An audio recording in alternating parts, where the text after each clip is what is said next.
Hello all you lovely people.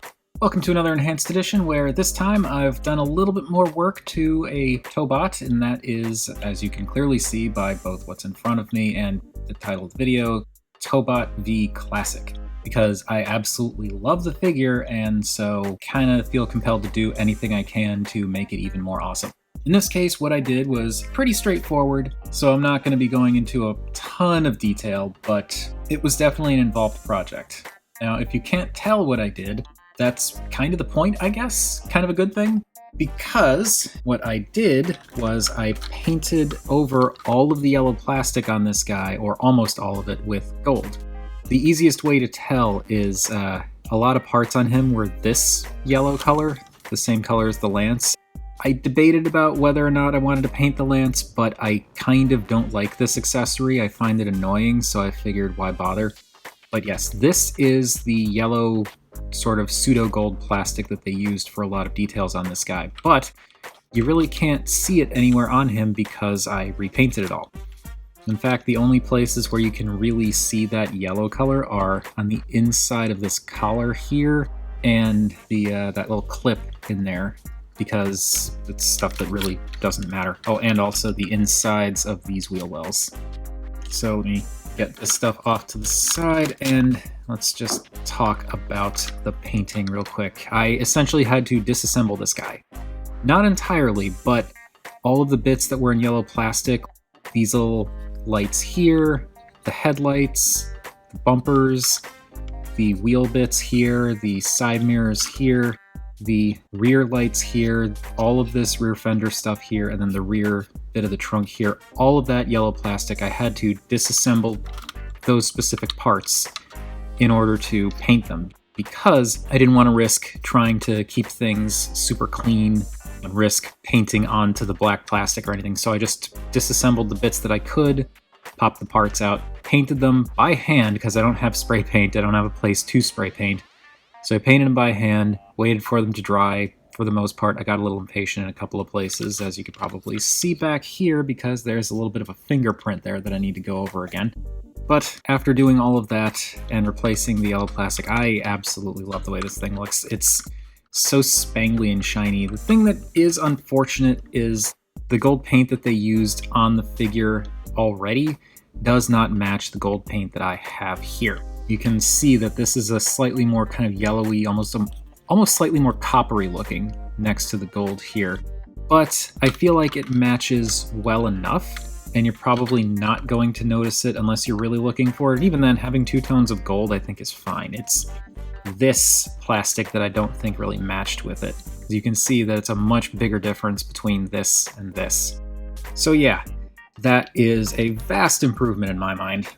Now that we've taken a look at the car, let's take a look at his first robot mode. Even his cute mode looks better with the painted plastic, I think. Again, the golds don't really match the golds that were already painted, but it's so much closer than this. So I will take it. I feel like it's easier to see the gold details in here in this mode because a lot of it's kind of front and center.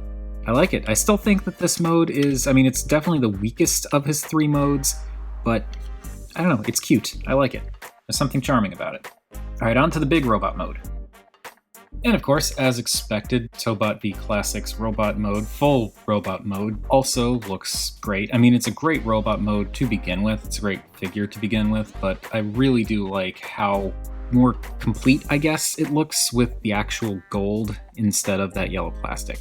And you can see a little bit more of what I was talking about with like the stuff I didn't paint here, where I did the bits up here, did the collar here, and then the reason I didn't paint the inside of the collar is because that's where this pegs down, so there would be no point to painting it. And actually I should take his cape off real quick. I'll talk about the cape in a second. But removing all of that stuff and coming back here, you can see the bits that I did not paint on these clips here because they're clips. They'd be rubbing paint off if I had to transform it back and forth a bunch, so I left those as is. Funny enough, most of the gold is visible in the smaller robot mode. The bigger robot mode, when you're looking at him from the front at least, you pretty much only get what's going on in the shoulders and the collar. Everything else is tucked around the back, and when he's got a cape on, whether it's this cape or his paper cape that he comes with, it's all kind of hidden. I don't really care. And also the shield blocks the gold for this arm. The gold back here you can still see in this lance is supposed to be pegged into his arm, but I hate the way that looks, so that's why I've got it pegged into the forearm rather than into his fist. But yeah, it's not super visible, but I don't care. It looks great in car mode. It looks great in robot mode. It looks great in the tiny robot mode. It just looks great. Now, as a reminder, the cape that I have on this guy is not the cape that he came with. I just really like this figure, so as I said, I wanted to do what I could to kind of enhance it more and more. So that started off with getting a cloth wired cape and then progressed into doing gold details. And the cloth wired cape I got from an eBay seller called GPS Slot. I will try to remember to include a link in the description if you want to check out their shop. I don't know if this particular cape is in stock anymore. This was a cape for a Superman figure. I don't remember which one, but the reason I got it was because it was, I think it was 1/12 scale, so 6-inch. So it was meant for a 6-inch Superman and had the posability, you know, the wire and all that, but it didn't have the S on it. It was just a red cape. So that is where I got that cape, and yeah, just the cape and the gold on this guy looks so good. If he just had more articulation, he would probably be my favorite figure of 2020. Even with the more limited articulation, he just looks awesome. I love the car mode, love the robot mode, and the little enhancements really do make a difference. But at this point I'm repeating myself, so let's just wrap this up. That's going to do it for Tobot V Classic and the little additions that I made. Feel free to let me know what you all think. As always, you can chime in down below. I do enjoy hearing from you all. Thank you all for watching, and please stay fabulous.